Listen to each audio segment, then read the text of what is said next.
And don't forget my lemon neither. Oh, hey. Y'all caught me ordering something. What's up, real film and movie fans? It's Hershey, and I'm giving you my personalized review of Ma's Black Bottom. Now, disclaimer. I will be giving just a few spoilers, but not too much. I don't want to give the entire movie away. So if you have not seen the movie that is on Netflix and came out December 18th, and it is now December 21st, I'm giving you a few minutes to leave. Go ahead. Go ahead. I'll wait.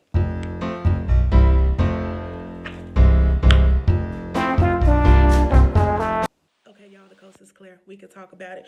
So it starts off, first of all, Playwright was by August Wilson. I think that's important because we need to give props when props are due. Playwright was by August Wilson. The screenplay for this movie, though, however, was by Ruben Santiago Hudson. As you know, August Wilson also wrote the play Fences, which Denzel Washington produced, and he also produced this film, Mom's Black Bottom.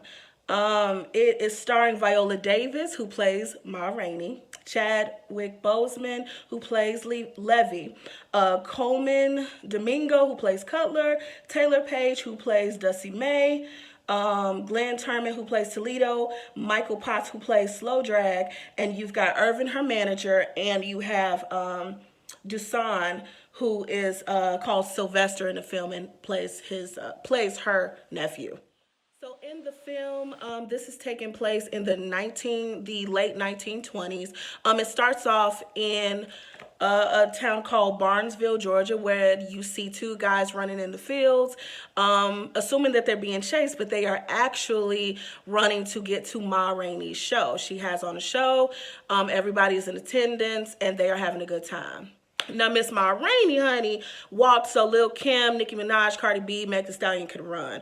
Her raunchy songs and lyrics sparked a fuse, and everybody, basically fell for her charm. She was raunchy. She was all about being nasty, child, and everybody was like here for it, even in the 1920s. So I don't want to hear none of this. Back in the day, my music was all of this. Y'all was nasty too.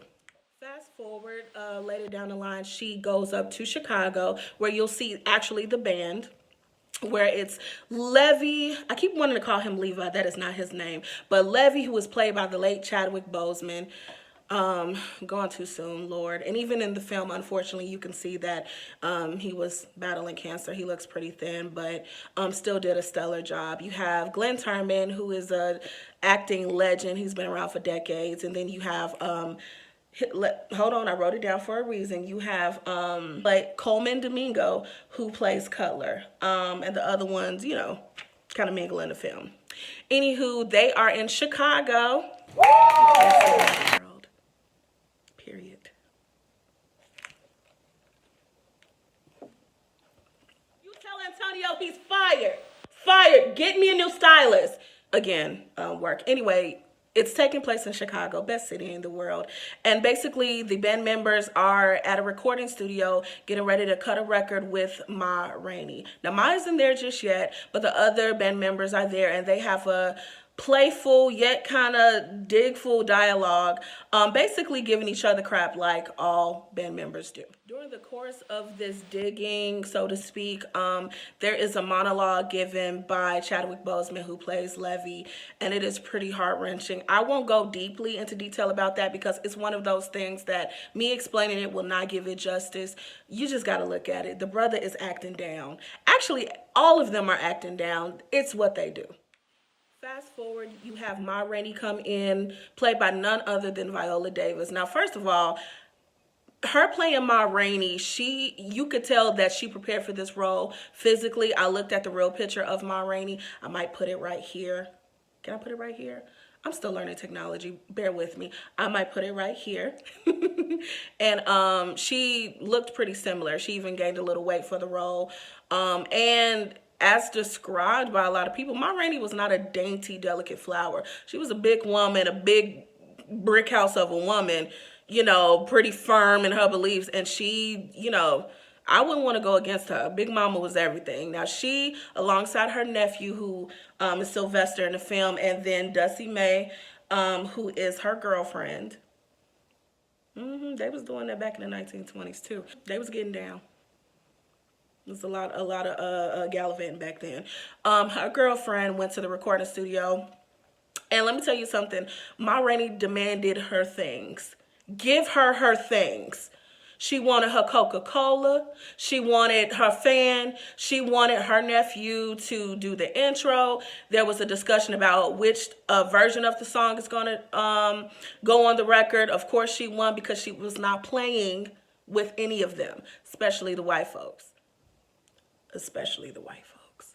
Now, the problem with her nephew doing the intro is that he had a stuttering problem. The boy, he stuttered, and, it caused them money every time they had to do a take. She told them, baby, I'm making more money than all of these artists up in here, and however many takes it takes, y'all gonna pay for it. You'll be just fine. You'll be all right. The boy finally gets the take, and then, lo and behold, the cord is cut. They did not make the take. Mama is being mama, and she was about to waltz up out of there. She was like, I can go back down south on my tour. I don't need y'all. Y'all need me. So the manager, who is Irvin, a white manager, ends up talking her into coming back, say, just give me 15 minutes. She ends up having a monologue with Cutler about how basically these white folks are treating her. She basically was like, listen, they don't care about me. They care about my voice. They over there calling me everything but a child of God. And at the end of the day, they're going to just call me anything but a child of God until they get my voice. I know what they came here for, so I'm demanding all of my things. Give her her things. In the meantime, you have Levy, who is fool-la line with Ma's little girlfriend in the back. And there was some questionable scenes that happened. I wasn't allowed to watch because I'm not old enough for that. It was some scenes. I am a saint. Now, what I didn't mention at the beginning of this is that Levy had been writing songs and giving it to Irvin, which is Ma's manager's boss. I forgot his name. He wasn't really that important to me, so I didn't write it down. But he was giving the songs to him with the promise that Levy will have his own band and that he would be able to perform his own songs the way that he wants to.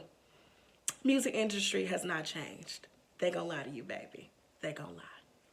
So while doing a second song with Ma Rainey and the band, Levy gets a little beside himself because he starts playing something that is different from what Ma Rainey wanted. So Ma Rainey was trying to check him in a real cute-like way, and then, it escalated, so Ma Rainey fired him. Okay, he got fired. He ends up going in the back, having this, not per se breakdown, but just having a spinful, out of control moment mentally, as you can see. And everyone else was like, hey, bro, that's the way it is. It is what it is. We told you to watch out, and you kept poking the bear. So fast forward into everything's kind of ended. Ma Rainey has done her songs, and they're supposed to pay her nephew. And they wanted to take the money out of her check. She said, no, you're going to pay him per usual like you would pay any other artist. He's an artist and he was on this track. So the manager was like, oh, no, we can just give the money. It was $25. We can just give the money from your check. She said, if I wanted to do that, I would have done that. Go get the money and pay my nephew. So the big boss, who was the one, again, lying to Levy and, being a jerk, comes down, gives the money, and is, oh, yes, of course, it was a misunderstanding. Lo and behold, she airs out that, they doing all that booty kissing because I haven't signed over my release form yet. So she's like, I'm getting all my coins, all of them, and then you're going to pay my nephew. So she goes to the car. Her manager, Irvin, is running behind her, basically begging this woman to sign over the release. She looked at the papers and was like, you can mail them to my home, sweetie pie. I'm leaving. He's begging, and she just looks at him, looks, signs the papers, and then leaves. Now, at this point, Levy is talking to the big boss about his songs. He was like, hey, what's the feedback about the songs? I gave them to you. Mind you, I forgot to also mention in the beginning of the film, the manager points out how, oh, no, is that Levy going to come because I need more songs that he's writing. He's stealing. That's what they do. So when Levy questions the big boss about it, he's like, no, I played it with another band and they wasn't really feeling it, but I'm going to pay you $5 for all them songs. $5. $5. $5. So I want to call him Levi, Lord.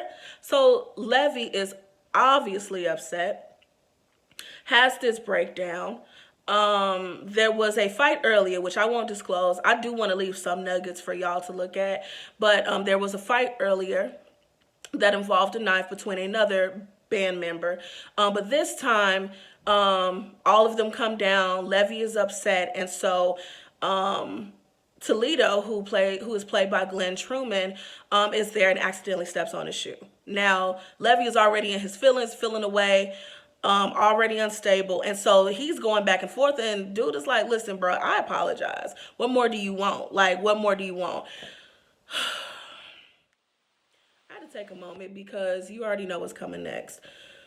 Toledo, played by Glenn Truman, turns around, trying to walk away. Chadwick Boseman, who is playing Levy, stabs him with a knife in the back.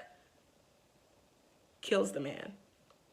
He bleeds out, and he's kind of like talking to Cutler, who's literally watching it, and then the other guy who was watching is like, he stepped on my shoes. He's going on and on about him stepping on his shoes until it clicks like you killed him for stepping on your shoes.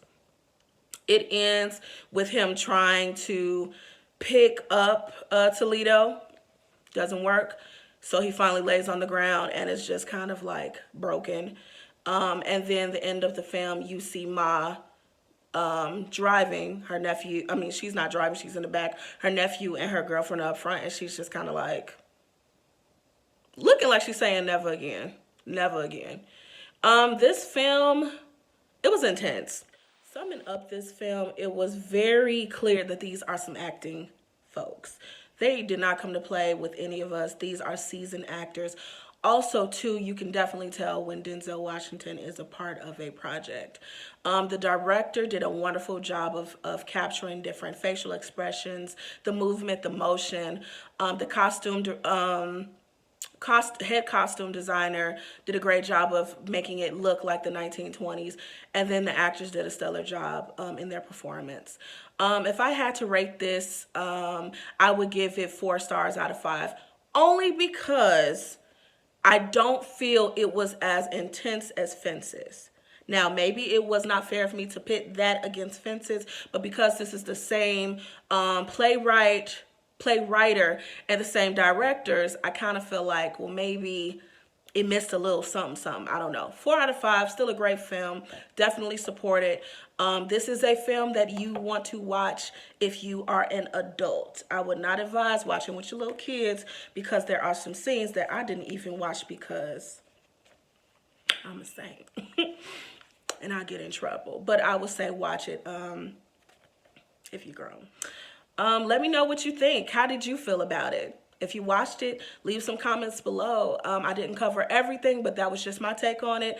If you want more reviews for movies and have any suggestions, hit my inbox up, and I'll be seeing you soon. Peace.